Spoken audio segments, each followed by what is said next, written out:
Jersey Sports Zone's coverage of Don Bosco Prep is being brought to you by JAG Physical Therapy. Jersey Sports Zone's coverage of St. Joe's Montvale is being brought to you by American Dream in East Rutherford. A little rain won't dampen the spirits of one of New Jersey's great atmospheres. St. Joe's Montvale locked and loaded. The Green Knights and head coach Augie Hoffman, coming off a 1-point loss to St. Peter's, get their chance to take down the #1 team in New Jersey. Carson Shane, the sophomore signal caller for Don Bosco Prep, coming off a career-high 200 passing yards against DePaul Catholic. Joe Shane, the New York Giants GM, in dad mode on Saturday, locked in on this game like it's Giants-Eagles all over again. Mason Geis at quarterback for the injured Lamar Best, who would get a couple of touches in this game. Geis finds Keyshawn Bryant. He's got the Green Knights in business at the 9-yard line. A couple of plays later, Joes runs the double reverse to perfection. Bryant is in the end zone from 5 yards out. St. Joe's Montvale strikes first. It's 7-0. Bosco gets it back late in the first. Shane rolls right. He finds Jeremiah Alvarez. He's into St. Joe's territory after a gain of 24. On the next play, Shane spins one. This is a beauty. Jeremiah Alvarez comes down with it. A beautiful 27-yard pass play. But Jeremiah would leave the game with an ankle injury and not return. This drive continues into the second quarter. Shane still had an Alvarez connection. Here's Isaiah Alvarez, an 8-yard touchdown. 9:58 to go in the second. We're tied up 7-7. Both defenses came to play in this one. Geis under pressure. Aiden O'Neill with the sack. You can see why he's a 4-star recruit with 13 Power 4 offers. On the other end, Shane is on the run. Cam Amy, he just picked up his first D1 offer from Temple last week.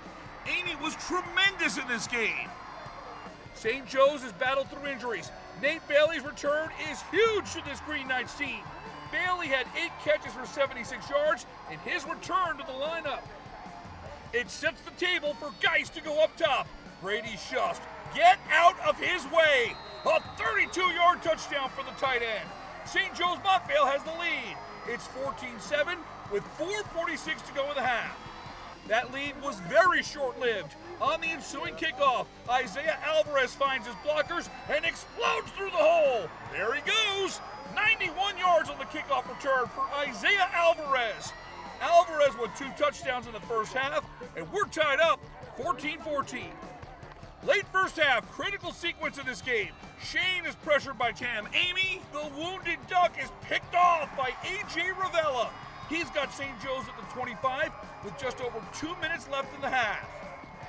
Geis looking to give the Green Knights the lead. Kane Ramos with the hit stick. The flags fly in, and targeting is the call. Half the distance to the goal. The Bosco side thought it was a clean hit. You make the call. Nevertheless, St. Joe's is in the red zone. Massive play here. Taj Gray on the end around. Gino Greco with help from Robert Akins makes the stop. St. Joe's calls timeout with just 3 seconds left. The Green Knights look to take the lead on the final play of the half. Kyle Salinas from 29 yards. Doink! It hit the crossbar. Don Bosco weathers the storm and keeps Joe's off the board. At the half, it's a 14-14 ball game. The second half was all about defense.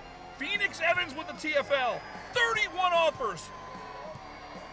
He was outstanding in stopping the run on the edge throughout this ball game. The Green Knights then looking for some trickery. The double reverse flea flicker did not fool Bosco. Aiden Akins and Jack Hinspeeder combine on the sack. We head to the fourth quarter, still deadlocked at 14. St. Joe's threatens in the fourth. Keyshawn Bryant breaks a tackle. He's on the run. Great cutback, and the Green Knights are in business at the 27. Here's Geis going for the lead. Nate Bailey guarded by Amori McNeil. He gets a hand up and then makes the interception. An incredible play by the Monmouth University commit. McNeil gets Bosco the ball back and keeps St. Joe's off the board. The Green Knights defense held Don Bosco to 125 total yards. Cam Amy is once again wreaking havoc. St. Joe's Montvale is getting the ball back with 4 minutes to go. Geis has the Green Knights on the move. He connects with David Forster. That's good for 19 yards. There's 10 seconds left. Kyle Salinas is lining up for a 45-yard field goal to give St. Joe's the lead. The snap is high, and there's chaos! Salinas gets the ball. It's on the ground. The Ironmen pick it up and take it all the way into the end zone for what they hope is a game-winning score, but the officials blew the whistle immediately. Now, Don Bosco has 3 seconds. They're at the 37-yard line. The Ironmen turn to Johnny Devir to try and win the game with a 54-yard field goal. Devir's on target, but it is short. Get ready, we've got overtime in Montvale. Still tied, 14-14. St. Joe's gets it first, and the Don Bosco defense does its job. A total team effort on this play. Joe's misses a field goal. That opens the door for Don Bosco to win it. The Ironmen play a conservative, and Dante DeLuca racked up big yards in OT to set the stage for Johnny Devir. Devir is a Yale lacrosse commit who's using his right leg in the fall for New Jersey's #1 football team. The rain is falling and the pressure is on. Johnny Devir from 24 yards for the win. It's good! Don Bosco stays unbeaten and scores an overtime win in Montvale. Another North Jersey non-public war. 2 tremendous teams that could square off again when the playoffs roll around. 17-14 is your final in overtime. St. Joe's Montvale outgained Don Bosco 340-125. That's a margin of 215 yards. We talked with Johnny Devir about the conditions and the pressure of lining up for his game winner. Honestly, I wasn't thinking about the weather at all. Every single day in practice, we're practicing these kicks, these high-pressure kicks, whether it's a chip shot or from 54. No matter what, we're practicing every day, and we get those when we are at practice.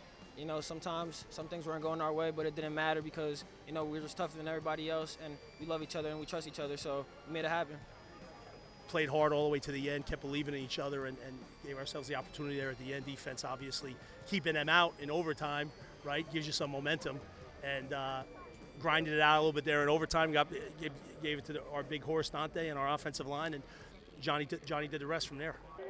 In Montvale, Humbridge Crampanis for JerseySportsZone.com.